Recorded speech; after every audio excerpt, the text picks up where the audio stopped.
Hi, and welcome to the Monetize Your Mission Mastermind for Thursday this week, uh, March 5th, 2026, where we're going to be talking all about the two lines that will change your content interaction forever.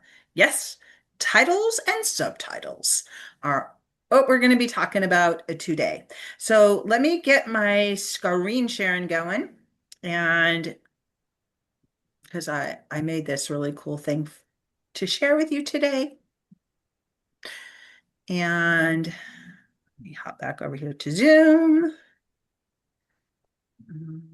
Share. Okay, can everybody see this? How about now? Okay. All right. So today's Monetize Your Mission Mastermind is going to be the two lines that decide whether your content gets read, why titles and subtitles quietly determine whether people click, open, or scroll past your content. This is the title that I decided to go with. And in a minute, towards the end of this presentation, you'll see why I chose this. So this was a little bit of a learning exercise for me as well. And it all started because of a conversation I was having with Heather Bohr through DMs. And I noticed something and it was like, oh, I got to talk about this. So that's why we're talking about titles and subtitles. I was going to just title this The Gateway to Visibility. Today, we're talking about something that quietly determines whether your content gets seen or ignored.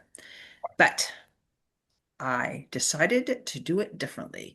And this is so important because titles and subtitles are everywhere in everything we do, whether it's emails, Substack posts, school posts, YouTube videos, podcast episodes, Pinterest pins, and blog posts.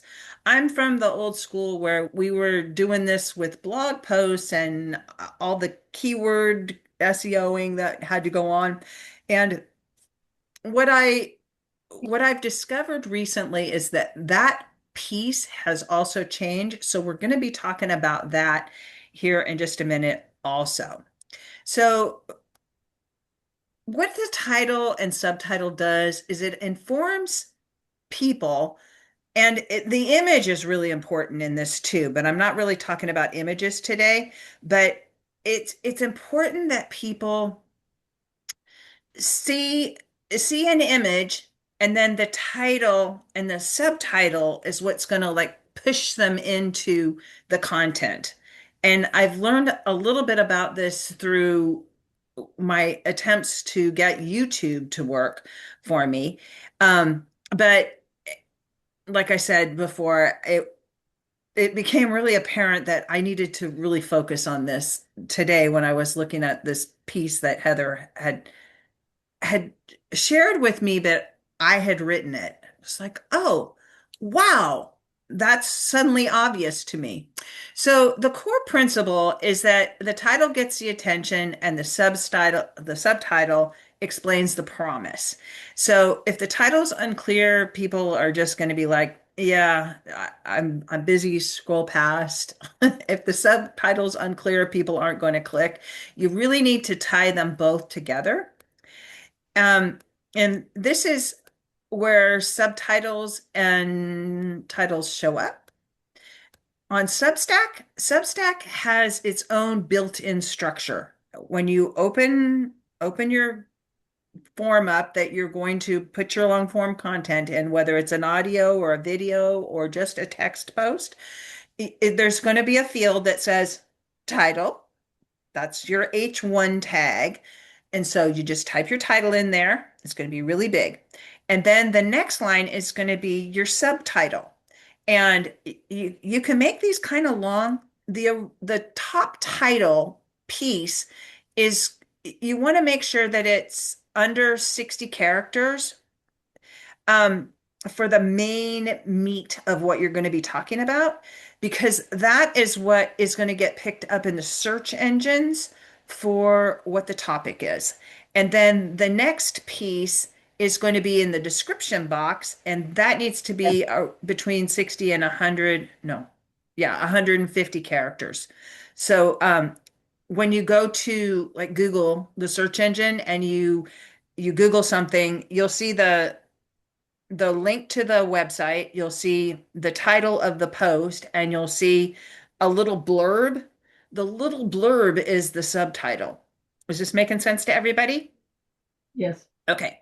So that's that's how to do it on Substack. When it comes to Skool, um, and this is I had written a post in the Pinterest community, and Heather was gonna share it on um, her directory school account. And so I noticed that it kind of drew my eye in the first two lines. And I realized that on Skool, you see the title and you see the first two lines of your post. So it's really important that those two lines pull people into whatever it is that you're trying to share with them.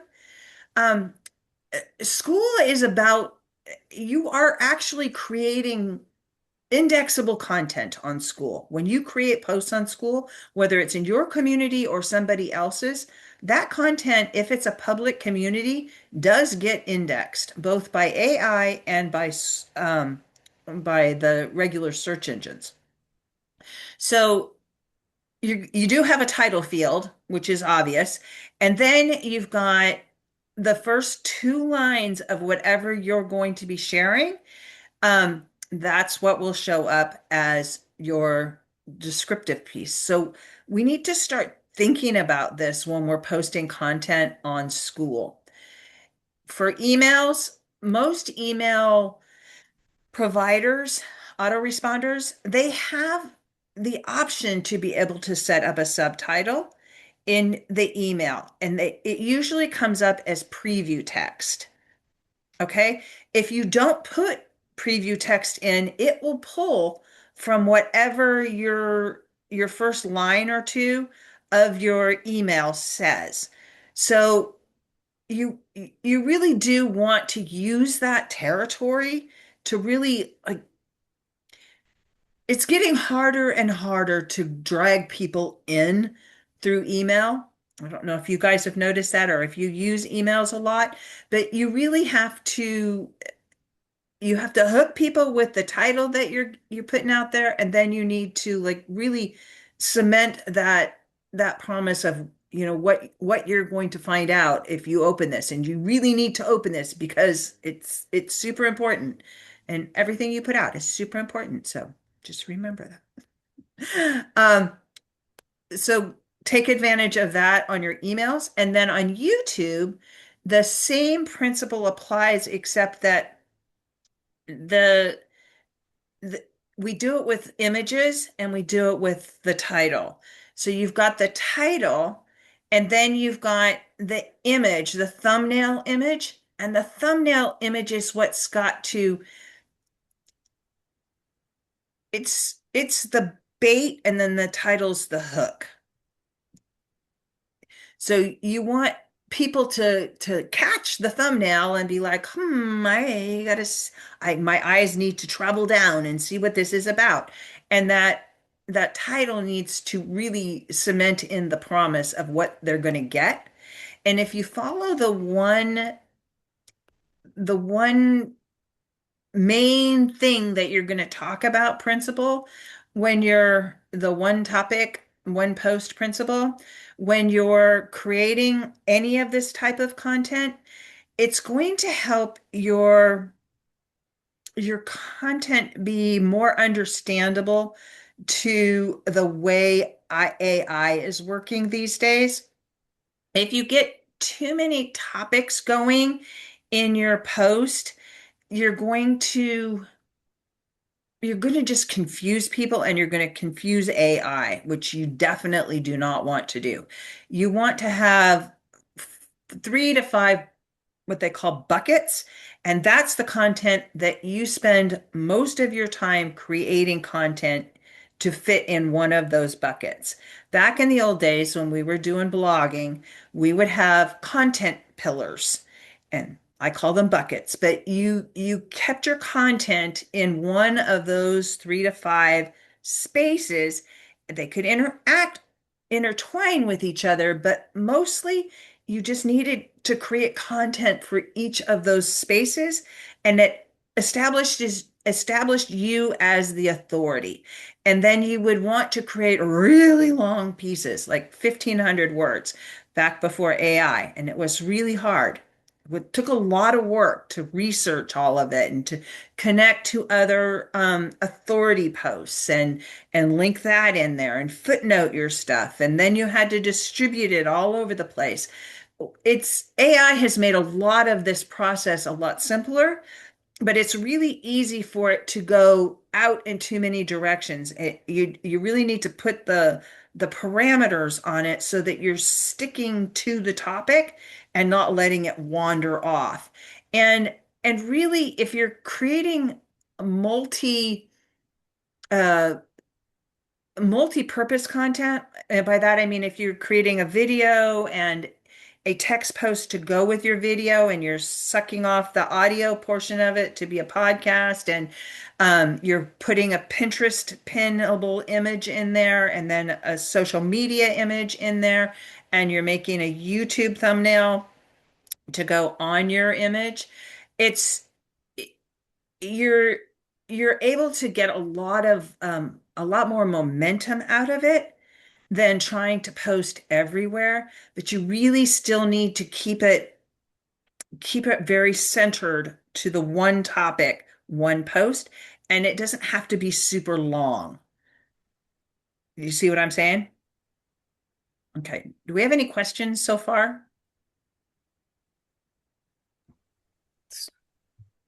Okay. Hey, Allie. Hey, Tracy.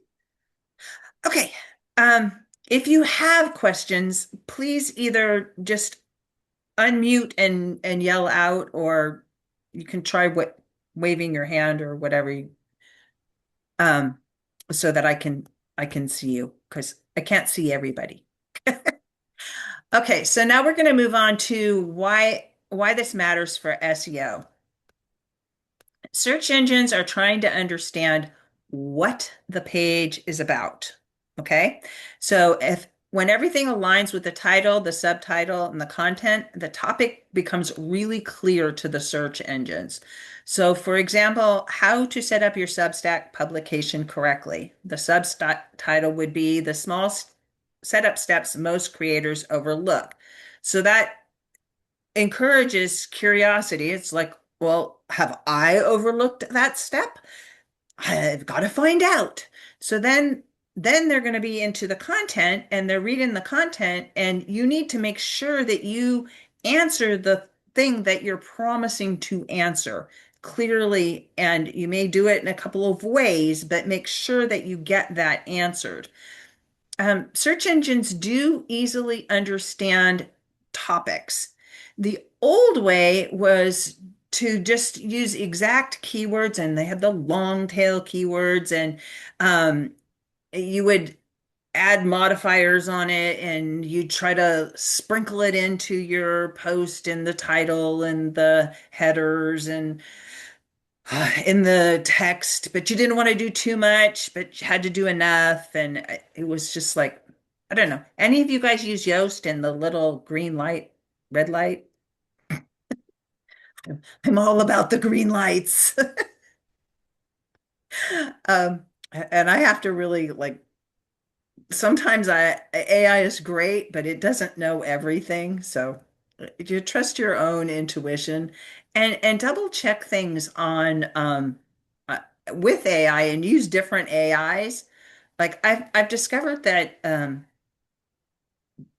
Gemini, I keep wanting to call it Genesis, but it's Gemini, which is Google's AI.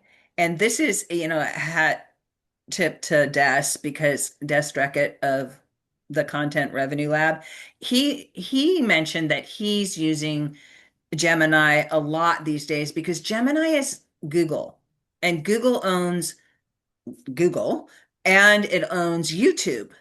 big search engines. So if you're looking to rank somewhere, you really want to be using the AI that's going to tell you all about whether you can rank there or not, right? Make sense?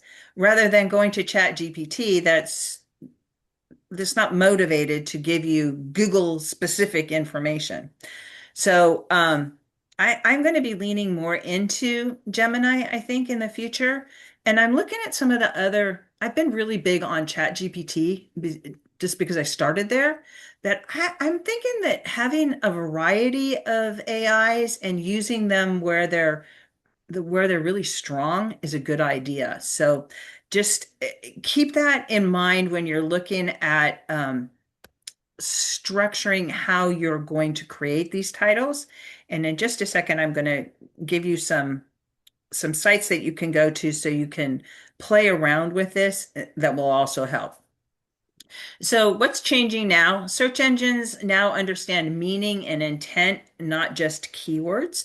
They evaluate clarity, usefulness, depth, and structure. Instead of asking, does this page repeat the keywords? Search engines ask, is this page helpful to someone searching this topic? And this is why clear topics and clear titles mean more than anything right now. Stephanie, you want to just unmute yourself, hon? And Yeah, I think I am. okay. Yeah. I was just going to say, I'm a user of Notion, and that was one of the things that drew me into Notion is that I was spending too much on different um, AI systems, and it was adding up too much, I felt. Um, and then I noticed that Notion had at their business level, which cost me about I want to say it's somewhere around $22 a month. I have access to Gemini, ChatGPT, um, Opus 4 and Opus 5, and I think there's a fifth one, but it's all included. Now, the downside of it is that the chats don't keep forever.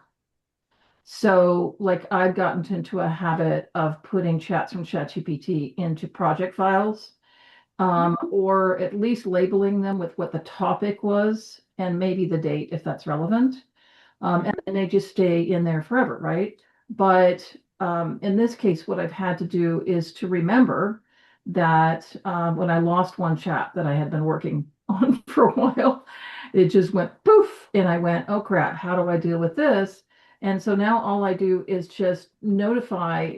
Basically, you're having a chat with AI, and you can choose whichever of those you want, or it'll suggest the one that's best depending on your question. Mhm. But I always make a note to tell it to put a summary or the transcript or whatever in the notes section of whatever it is that I'm working on, the project, so that it shows up there. Or even if they put the whole transcript in there, then I ask it to summarize it so I don't have to go through the whole transcript to find out what the point was. Because sometimes I'm doing this sort of free flowing conversation, right? I mean, we all do that, I assume, when we're getting to a certain level of utilizing AI, and it can take off in a tangent that you never expected it to. And then you lose where you were originally, but that was still really important in the whole point of the conversation. So if you do that, then you can actually have it tag for you. And that's the thing that I found out that's fascinating about this particular system is that it will build a database for me. So this morning, I wanted to cut off paying for Kindle, and it all I had to do was tell its I want to build a database for the Kindle that I have on loan right now. And I told it what the titles were and the authors, and it built me an entire database. And now I'm going through and getting summaries of each one of these together and being able to ask it, now tell me, how does this apply to my business? And it's really going well. So I'm not like trying to sell Notion every time I come on here, but I just want to make it clear to people that there are ways to get even through there's a couple of them on YouTube I've seen where if you get I think it's like Google One, they have a special promo, and depending on which promo you can get it free for a couple of months, and then it's like $6.95 a month for, I don't know, 6 months, and then it goes up to like 19. But you get a, Gemini is free. well, no, but it's called Google One. Mhm. And so it gives you the advanced levels of everything, including notebook, advanced level, and VEO, and a whole bunch of other things, all in that for like 19.95 a month once you get done with the free trial. So there's a couple of different ways of doing this, is what I'm saying, but there's a way to stack it so that you're not paying for every single one of these AIs for different purposes. I I hear you, and I don't pay for a whole bunch of them. I pay for one, and Yeah. then I use the free version of others. And maybe one of these days we'll have you just come on and talk about Notion, because I know you know a lot about Notion and how to use it, and I really don't use it at all. But I'm going to get back to the titles and subtitles, but I will talk to you, Stephanie, about Notion and have you come on and just share all about how to use Notion, because I know there are people that are interested in that. Does that make sense? Okay. Um, so you want to, getting back to where we were, you want to develop topic authority, and the way to do that is to have these buckets that I was talking about. So, and you want to always be staying in your lane. You don't want to be talking about, we'll just use this as an example. We don't want to be talking about Notion when we're talking about titles and subtitles for for this bucket of helping you get your content opened. Does that make sense? Okay, so when we're using AI to generate titles, um, it can be really helpful for brainstorming them. And then we're going to use these tools that I've got down here.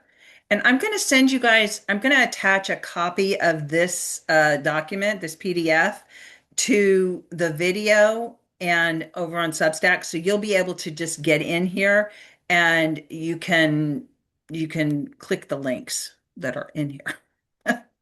And I'm not, there's not really anything to buy with these. It's just they're just links to tools, and we're gonna play with them here in a second. So what you want to do is you want to ask your favorite AI to generate titles, and you want like 25 clickable titles for coaches who want to use Substack as a content hub. And then have them look for titles that have a clear problem, a clear result, and generate curiosity. And you're probably not going to use the all of them, but pick, a couple that you really like. And so we did this, ChatGPT and I, together, and we used titles and subtitles and the gateway to visibility as the testing title. And the analyzer insight for, I think it just went through this one first.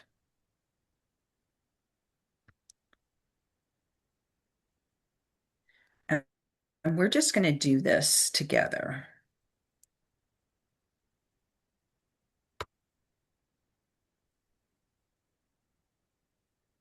So I just come over here and paste it in.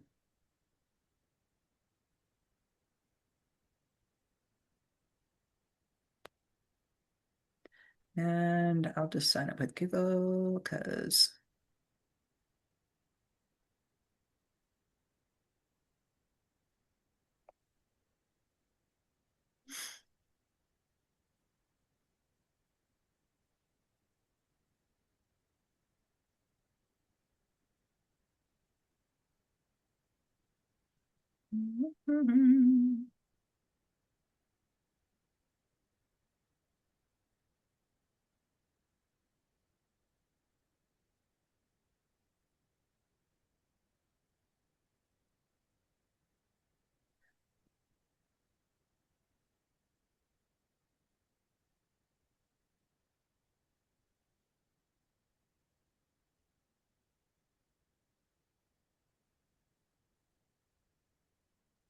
know that I had an account with them at one point.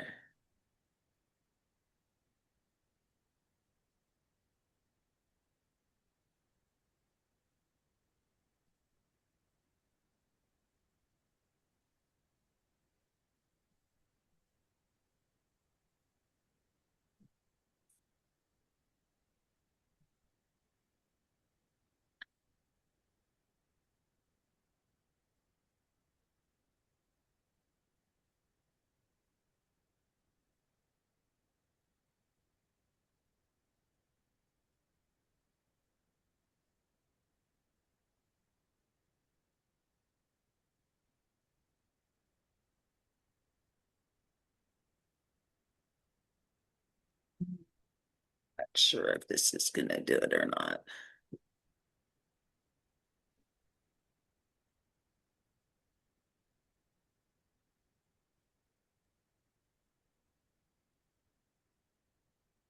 We're gonna give it one more try, and if it won't work, then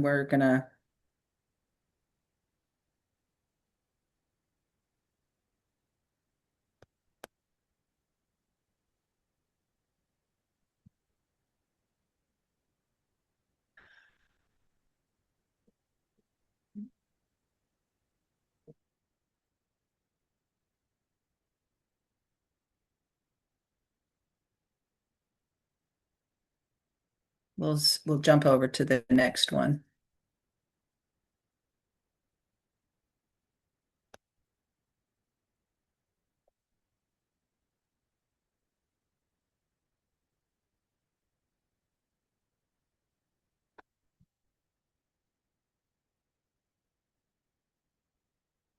It could be because we're recording right now.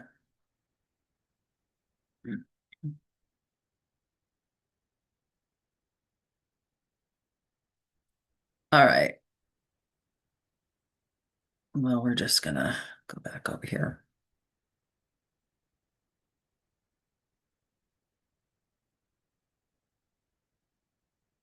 Ah!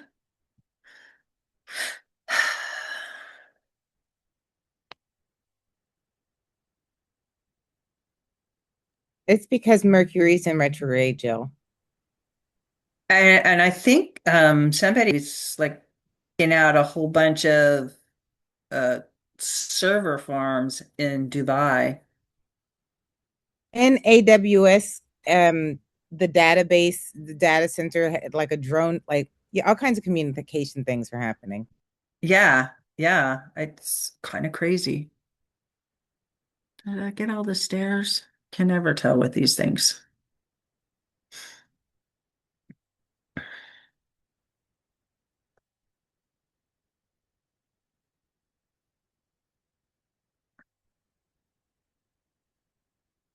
Okay, I'm gonna just it's insanely boring to watch this thing work like this. So I'm gonna hop back over to my PDF, hopefully. And just gonna tell you what it said, but you'll have access to these links so you can go and test it out on your own to really develop your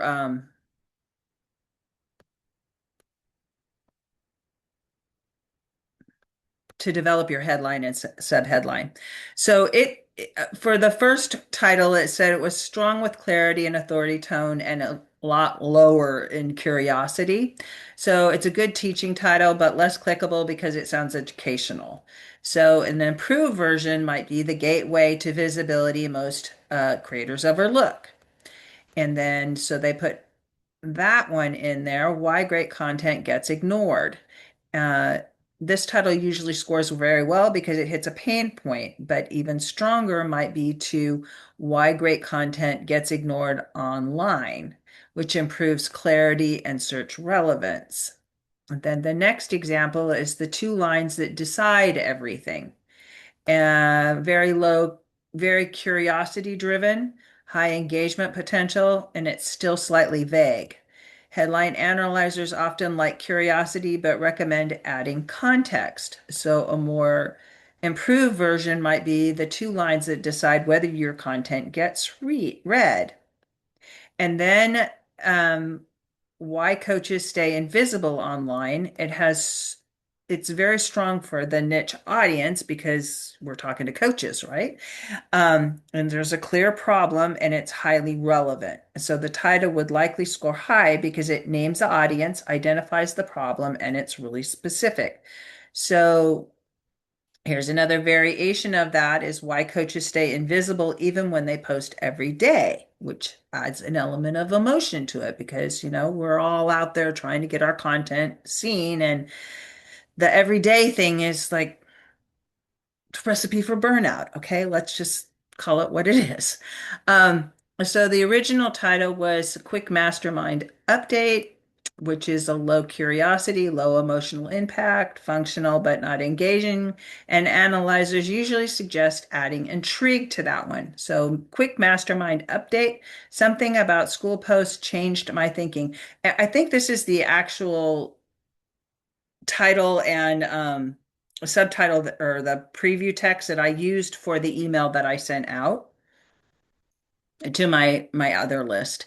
And this headline analyzers usually reward titles that include a clear problem, a specific audience, emotional language, curiosity, and clarity. The strongest titles typically combine at least two of these elements, the problem and curiosity. So why content gets ignored. And audience problem, why coaches stay invisible online. And curiosity plus a promise is the two lines that decide whether your content gets read. Okay, does this make sense to everybody? Are we losing people here? Are you seeing ways that you can apply this to what you're already creating? Oh yeah. Okay. Um, hey, Heather, I already mentioned you. Um, yeah, MJ. All right, so we're getting to using emojis in titles. Emojis can make titles easier to scan and stand out in feeds. For example, using the light bulb or the microphone, or I'm not sure what that next one is. Maybe it's email. But it can also have the opposite effect. So we're going to talk about where they work well. Places like school posts, Substack posts, community updates, newsletters, and Pinterest titles. They help people feel more like there's a human to human connection, and it makes it easier for people to scan, especially in places where you can't use Markdown or HTML to bold things. So, like Pinterest, you can't use HTML in there. So if you add some emojis, it helps kind of make the thing stand out a little more in the feed when people are looking at it. Places where emojis can create problems for you would be YouTube titles, podcast titles, or SEO focused blog titles. Usually one emoji is enough. Um, the the exception to this might be on Substack or on Skool, I mean, because school communities are all about, they seem to me to be about breaking all those standard rules, like you're not supposed to do this. So school is like, yes, we can. Like Sam doesn't want to put markdown HTML or markdown coding in there because he wants people to use lots of emojis. It's just like to him it's fun and interesting and exciting. So but if you're trying to post it, and it really depends on what your purpose for posting content on Skool is. If you're posting just to get interaction and have fun and engagement, you probably want more emojis, not less. If you're posting because you want to get that content to rank in the search engines, you want to be an authority in something, and you don't want to be is seen as somebody super casual, then you probably don't want to use a lot of emojis. It really is up to you. And you may have like favorite emojis that are like part of your brand. That's something that could be a thing for you. So moving on to a simple content habit. Before publishing anything, ask these three questions. What is the one topic of this post? Does the title grab people's attention? And does the subtitle explain the promise? So when these three pieces align, your content becomes easier to find, easier to understand, and more likely to attract the right audience. Okay, so now it's your turn. So let's take one piece of content you've created and rewrite the title three ways: problem-based, result-based, or curiosity-based. Do we have some volunteers?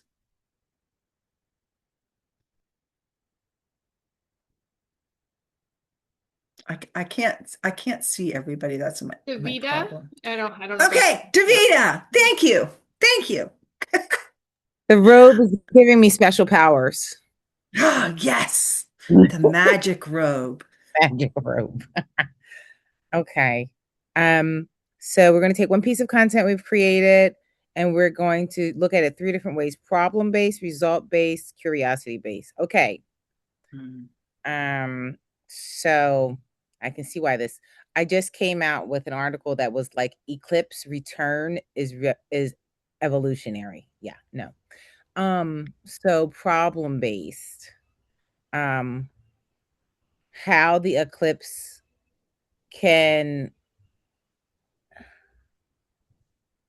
help you, how the Understand. eclipse stops you from burning out, or why burn problem based. This is hard. This is hard. Okay, so let's let's identify what's the problem Mm-hmm. that you're solving. Um, the problem that we're solving is that um, a lot of people do a lot of manifestation on eclipses, and really, you should just chill because the eclipse is so huge. It's just you just chill. So the problem is not using the eclipse for the right thing. so misunderstanding the eclipse energy. Yes. Thank you, Heather, Okay. for translating that. She speaks robe. Okay. Okay, so we've identified the problem. What's the result that your article provides for people? um, three basic ways to let the eclipse help you manifest by doing less.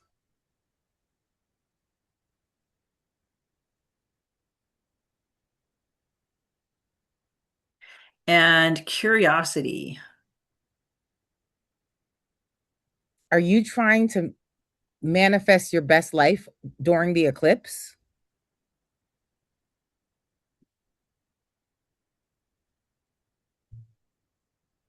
Okay,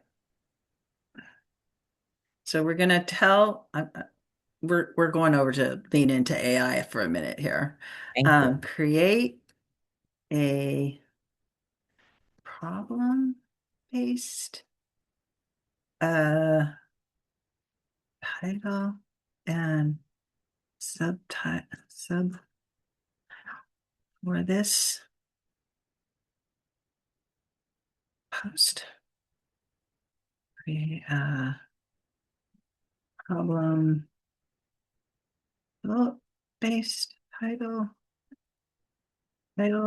for this post and create a curiosity based title for this post.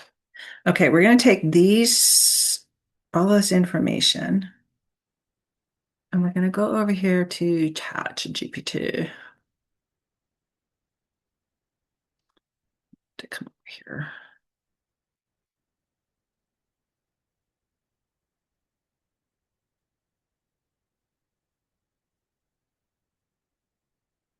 Oh, it did work. I put it in the search bar up there, and but I can't see it because you know how Zoom has that little bar up. So we were just hoping that it would work for us.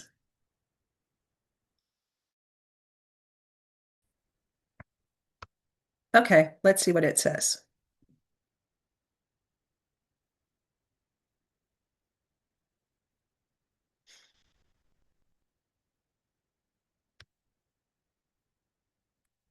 Mm. Yeah, this is a struggle today.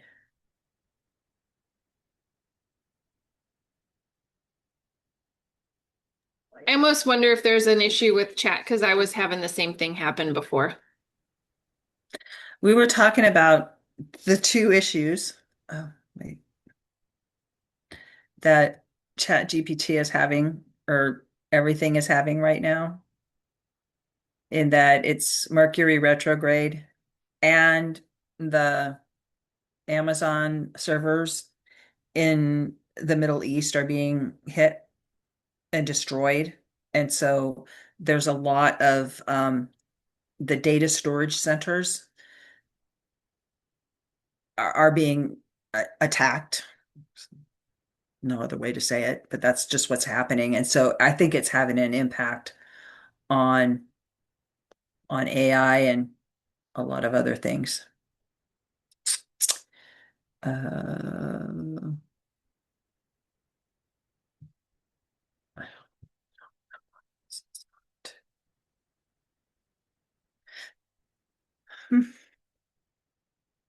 I'm going to stop sharing my screen for just a second. Maybe that will help it a little bit.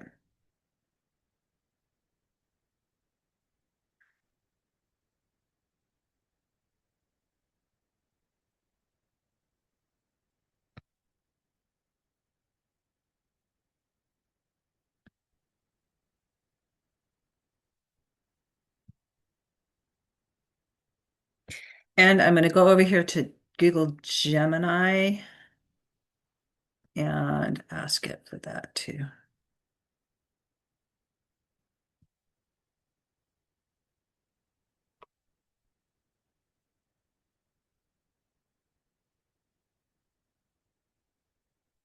Let's see if one of these gives us.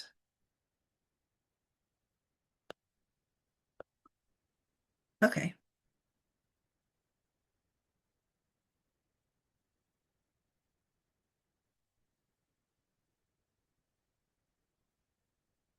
Um,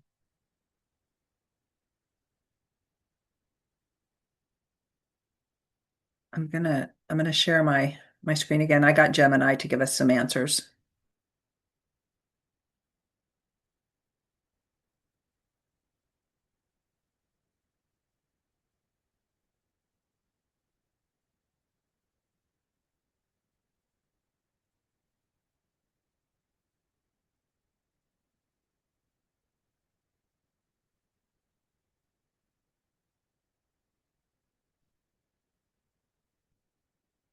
Okay, can you guys see it?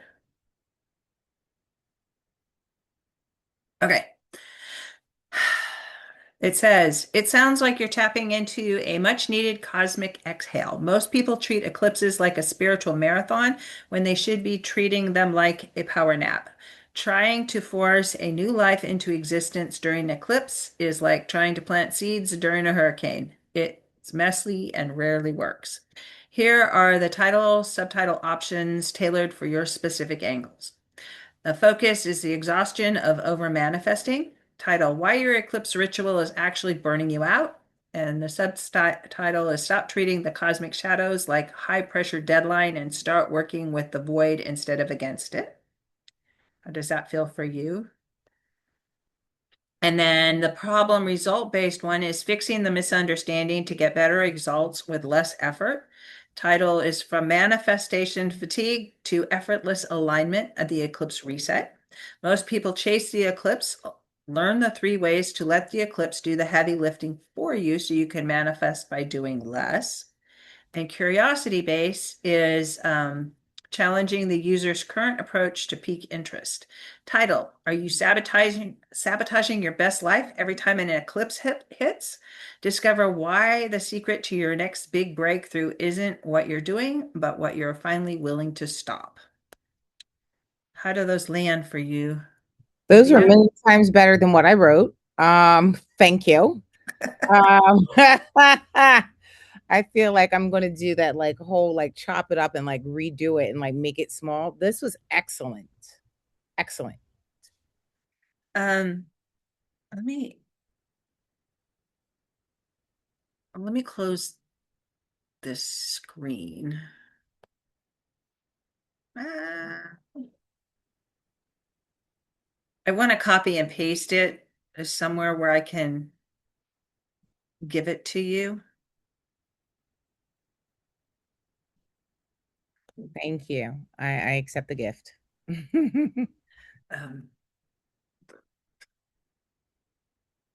I have to stop sharing the screen though, because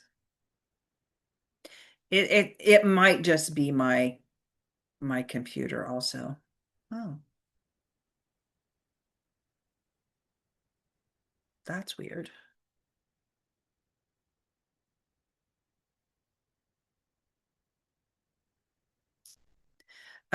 My I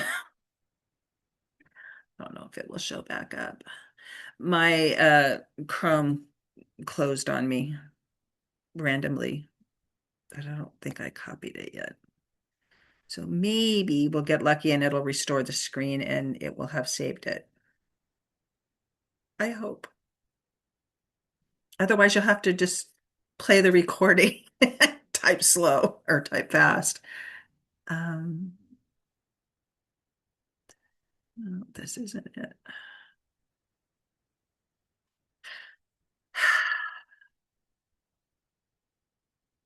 Technical difficulties.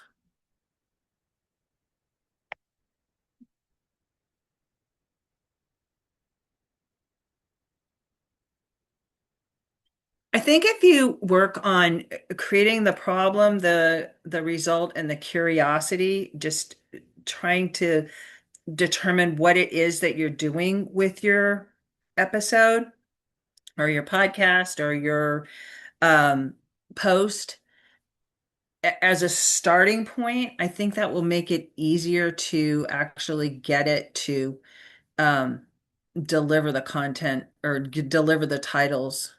It's it's promising to restore them. This is excellent. Please. I definitely feel like there is hope. And we have AI now, which is just like it does so much work for us. And if you can't figure what the problem is, just take your content and stick it in there and say, what's the problem this is solving?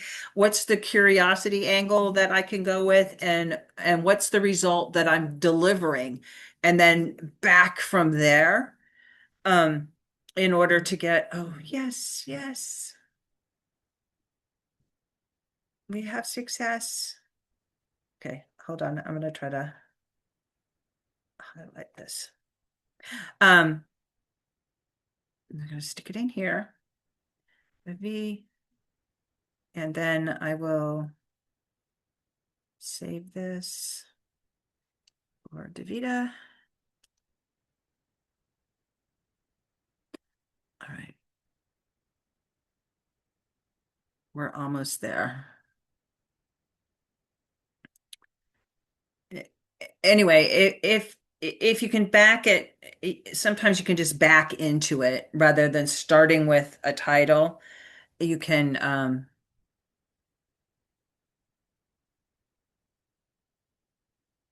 just get it to, okay, how the eclipse. All of this to get it in the chat. All right. One more step here. You want to attach a file, computer. In the meantime, does anybody have any other questions? Does anybody else want to try this exercise for something they've written?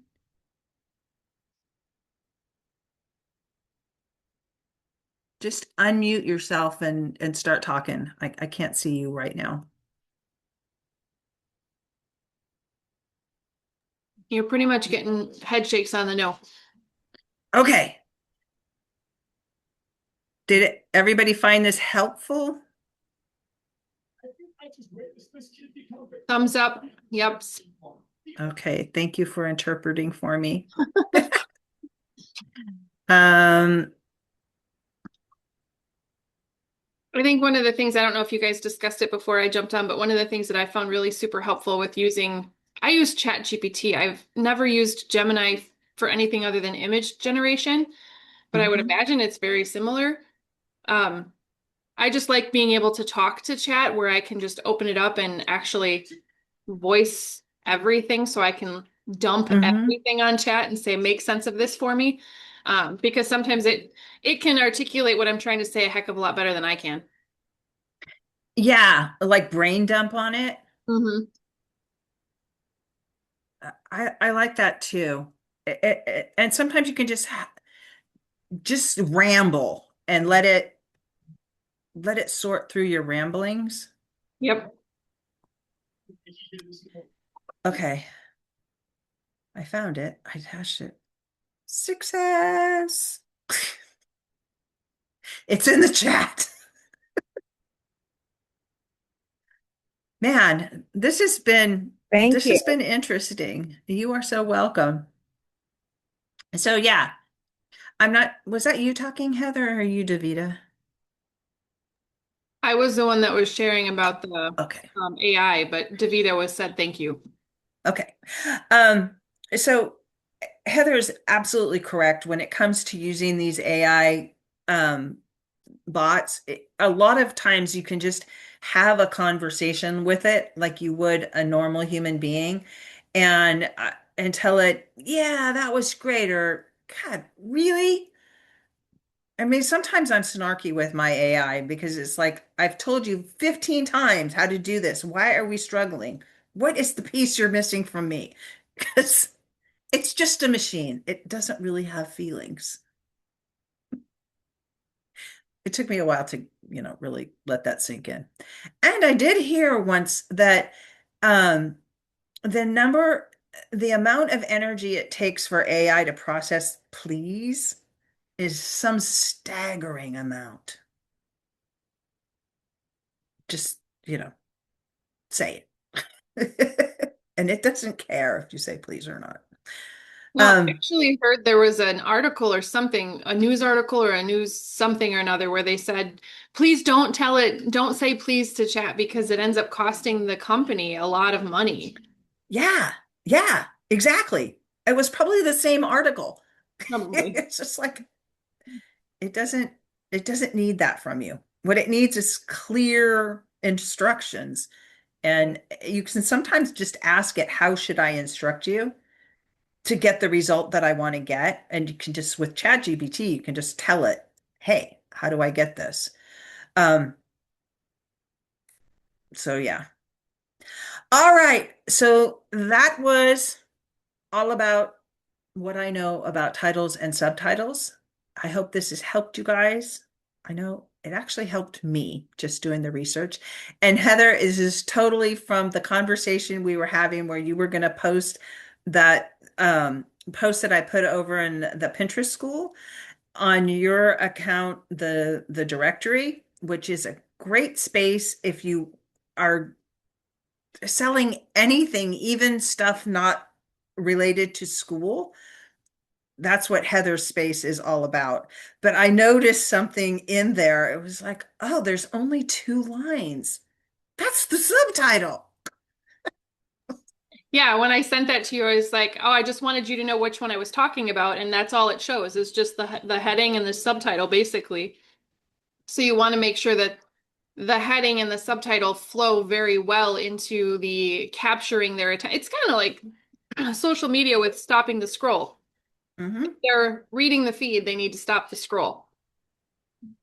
Yeah, and the feed just happens in the community that they're in. So if you're posting in other people's communities, especially, you really want to capture their attention because they don't know who you are. All right, Tracy. Hope you feel better next week. I'm expecting big things from you. Big things, girl. Okay. So that pretty much much wraps it up unless you have any other questions you would like to ask me about this. And otherwise, we'll see you next Thursday when we're going to have Kylie Kelly come join us. And then the week after that, Heather's going to come talk to us about posting on Skool and the directory and all of the amazing things that come from a Skool community and using the directory to help you monetize what you're doing. I'm interested to see how Substack and that all ties in together. I still need to dive into your classroom and learn more about Substack because it's a foreign language to me. Well, that's what it's all about. And the classroom does have the quick start guide in there, which it really is helpful to get you started. And then um, on the premium, my premium members get access to the Substack setup intensive, which I'm going to be doing March 10th. I will do more of them in the future, but that's the one that's coming up right away.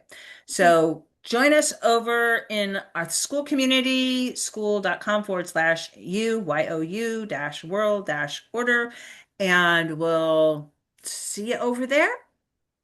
Take care, everybody. Thanks for Bye. joining me. Bye-bye.